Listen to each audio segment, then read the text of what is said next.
ఆచి chicken masala. Honourable vice president of India Shri Radhakrishnan గారికి,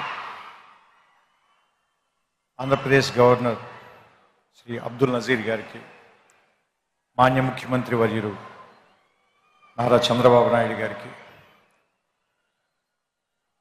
శ్రీ వెంకయ్య నాయుడు గారికి, వేదిక మీద ఉన్న కేంద్ర మంత్రులు, రాష్ట్ర మంత్రులు, మిగతా పెద్దలు అందరికీ నా వందనాలు. ముందు ఇంతమంది ముందు మాట్లాడడం అంటేనే కొంచెం భయంగా ఉంది, మోకాళ్ళు అణుకుతున్నాయి. కానీ లక్కీగా పోడియం పెట్టారు కాబట్టి మీకు ఎవరికి కనపడదు. సో ఇక్కడ మాట్లాడే అర్హత నాకు ఎంత ఉందో నాకు తెలియదు. ఇంకా కేవలం ఇక్కడ నేను కూడా ఒక పూర్వ విద్యార్థిని అనేటువంటి ఒక అభిమానంతో పిలిచినట్టున్నారు. బేసిక్గా విశ్వవిద్యాలయం మీద నాకు వచ్చిన అవగాహన చెప్తాను. ఎందుకంటే ఇక్కడ ఉన్నప్పుడు నాకేం అవగాహన లేదు, ఇక్కడి నుంచి వెళ్ళిపోయిన తర్వాత నాకు కొంత అవగాహన వచ్చింది. సో ఇన్ని సంవత్సరాల్లో నేను అర్థం చేసుకుంది కొంత, ఇక్కడ నేను ఇంకా ఏం నేర్చుకుని ఉంటే బాగుండుండేది అని నాకు అనిపించింది కొంత మీకు చెప్పే ప్రయత్నం చేస్తాను. దానివల్ల మీకేమాత్రం ఉపయోగం కలిగిన, కొద్దిగా అయినా మీ ఇంట్రాస్పెక్షన్కి అది ఏమైనా పనికొచ్చిన, మీ ఇన్సైట్కి అది ఉపయోగపడిన, I will be very happy. ముఖ్యంగా యూనివర్సిటీలోనే రెండు మాటలు ఉన్నాయి. డైవర్సిటీ ఒకటి ఉంది, యూనిజాన్ ఒకటి ఉంది. సో చాలా విభిన్నమైనటువంటి ఆలోచనల్ని ఒకే చోటకి కలిపి తీసుకొచ్చే ప్లేస్ని యూనివర్సిటీ అంటారని నా ఉద్దేశం.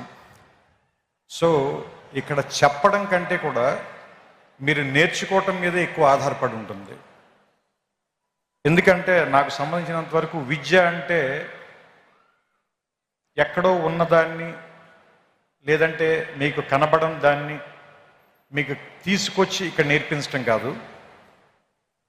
మీ ఎదురుకుండానే ఉన్నదాన్ని మీరు అప్పటిదాకా ఆ దృక్కోణంలో చూడడం, దాన్ని మిమ్మల్ని తీసుకొచ్చి అక్కడ నుంచోబెట్టి చూపించటం. నాకు సంబంధించినంత వరకు నేనైతే ఇలా అర్థం చేసుకున్నాను. ఎందుకంటే మీరు అబ్జర్వ్ చేస్తే ఫిజిక్స్లో ఒక సూత్రం ఉంది, చాలా బేసిక్ సూత్రం, E=mc². దాంట్లో ఆయన ఏం చెప్తాడంటే, ఒక ఎనర్జీని మీరు సృష్టించలేరు, ఎనర్జీని నాశనం చేయలేరు, ఒక ఫామ్ నుంచి ఇంకో ఫామ్లోకి మార్చగలరు అంతే.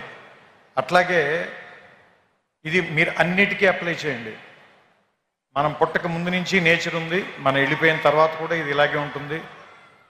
మనం పుట్టక ముందు నుంచి ఈ విషయాలన్నీ ఇక్కడే ఉన్నాయి, మనం కనిపెట్టక ముందు నుంచి ఇవి ఇక్కడే ఉన్నాయి, మనం కనిపెట్టకపోయినా ఇక్కడే ఉంటాయి. మన తర్వాత వేరే వాళ్ళు ఎవరో వాటిని చూస్తారు. సో మనం చూడటంలోనే తేడా ఉంది తప్ప అవి ఉండటంలో మాత్రం ఏ రకమైన తేడా లేదని నాకు అనిపిస్తూ ఉంటుంది. సో ఆ ఉన్న వాటిని చూడటం నేర్చుకోవటానికి పనికొచ్చేటువంటి ఒక వేదికగా యూనివర్సిటీని భావించాలని మీ అందరికీ నేను చెప్తున్నాను. ఎందుకంటే ఇది ఒక విశాలమైన ప్రాంగణం. మొట్టమొదట ఎవరు రాగానైనా ముందు భయపెడుతుంది. మోర్ దాన్ 500 acres, రోడ్లు ఎంత నడిచినా తరగవు, పెద్ద పెద్ద ఎత్తైన సీలింగులు, దూరంగా ఉండే క్లాస్ బోర్డులు, వినపడినట్టుగా ఉండే ప్రొఫెసర్ల మాటలు అన్నీ కూడా ముందు మనకి చాలా నెగిటివ్గాను, ఇక్కడి నుంచి ఎంత గమ్ముని వెళ్ళిపోదాం అనేటువంటి ఫీలింగ్ ఇచ్చేలాను అనిపిస్తాయి. మందు చేదుగానే ఉంటుంది, ఆసుపత్రి వాసన మనకి సుగంధంలా అనిపించదు, కానీ అది మనకి చాలా ఉపయోగం చేస్తుంది. అదే మనకు ఉపయోగపడుతుంది, మనని బాగు చేస్తుంది, మనని రిపేర్ చేస్తుంది, మనని మళ్ళీ ఆరోగ్యవంతుని చేస్తుంది.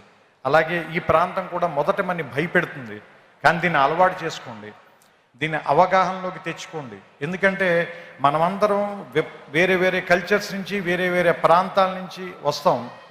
మనకందరికీ ఎలా ఉంటుందంటే మన భాష గొప్పది, మన మాటే గొప్పది, మన మాండలికమే గొప్పది, లేదంటే మన తిండే గొప్పది, మన అలవాట్లే గొప్పవి అనేటువంటి ఒక భావంలో మనం ఉంటాం.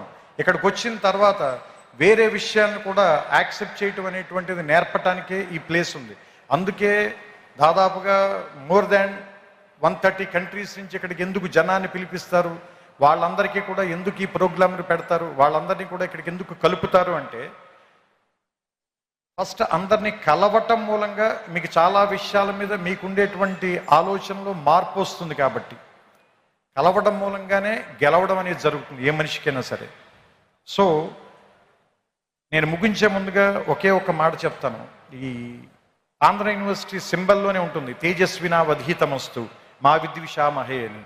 సో ఈ తేజస్సుతో కూడినటువంటి విద్య మీ ధీశక్తిని మరింతగా పెంచాలని, అసత్యం నుంచి సత్యం వైపుకి నేర్చుకోవటం మూలంగా మనం అందరం కూడా మృత్యువు నుంచి అమృతత్వం వైపుకి ప్రయాణం చేసేటువంటి ఒక అద్భుతమైనటువంటి మీ జీవితాల్లో ప్రయాణానికి ఈ విశ్వవిద్యాలయం అనేటువంటిది తొలి మెట్టు కావాలని, ఇక్కడ అడుగు పెట్టిన దగ్గర నుంచి మీ ప్రయత్నం ఎక్కడెక్కడికో వెళ్ళాలని. ఎందుకంటే నేను ఇక్కడికి వచ్చిన తర్వాత ఫిజిక్స్ చదువుకోవడం కంటే పోయిటరీ ఎక్కువ రాశాను. నేను ఇక్కడికి వచ్చిన తర్వాతే నేను ఆ లైబ్రరీలో సైన్స్ పుస్తకాల కంటే నేను తెలుగు సాహిత్యం ఎక్కువగా చదివాను.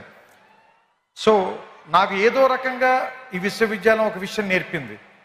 దాంతోనే నేను ఇప్పటిదాకా జీవితంలో పోరాటం చేస్తూ వస్తున్నాను. సో మీ అందరికీ కూడా మీకు నచ్చినటువంటి ఒక ఆయుధాన్ని తయారు చేసే కర్మాగారంగా ఈ విశ్వవిద్యాలయం మీకు అందరికీ ఉపయోగపడాలని. ఎందుకంటే ఇక్కడ ఉన్నటువంటి పైన ఉన్న డిగ్నిటరీస్ అందరూ కూడా ఒకళ్ళు వ్యాపార రంగంలో, ఒకళ్ళు రాజకీయ రంగంలో, మరొకళ్ళు ఏమంటారు దాన్ని దేశ విదేశాలకు వెళ్ళి రకరకాల ప్రాంతాల్లోకి వాళ్ళ తాలూకు ధీశక్తితో ముందుకు వెళ్ళారంటే వాళ్ళ ప్రయాణం మొదలుపెట్టినటువంటి మొదటి ప్రాంతం మాత్రం ఇదే. సో అలాంటి మీ ప్రయాణాలకి ఇది మొదటి అడుగు కావాలని, ఇక్కడి నుంచి ఎంతమంది వచ్చి ఇక్కడ కూర్చుంటారో తర్వాతి తరంలో చూడడానికి బహుశా నేను ఉండకపోవచ్చు, కానీ తర్వాత తరాల వాళ్ళకి చాలామంది మార్గదర్శకుల్ని ఇక్కడి నుంచే తయారు చేసేటువంటి ఈ ప్రాంగణం మరిన్ని వందల సంవత్సరాలు పూర్తి చేసుకోవాలని, దానికి ఇది ఈ శతాబ్ది మొదటి అడుగుగా ఉండాలని, 100 ఏళ్ళు పండగ చేసుకున్న వాడిని ఆశీర్వదించేటువంటి అవకాశం చాలా తక్కువ మందికి దొరుకుతుంది. అలాంటి ఆశీర్వాదాన్ని నేను చేస్తూ ఈ మాటల్ని ముగిస్తాను. శతాయుష్మాన్ భవ ఆంధ్ర యూనివర్సిటీ. నమస్కారం.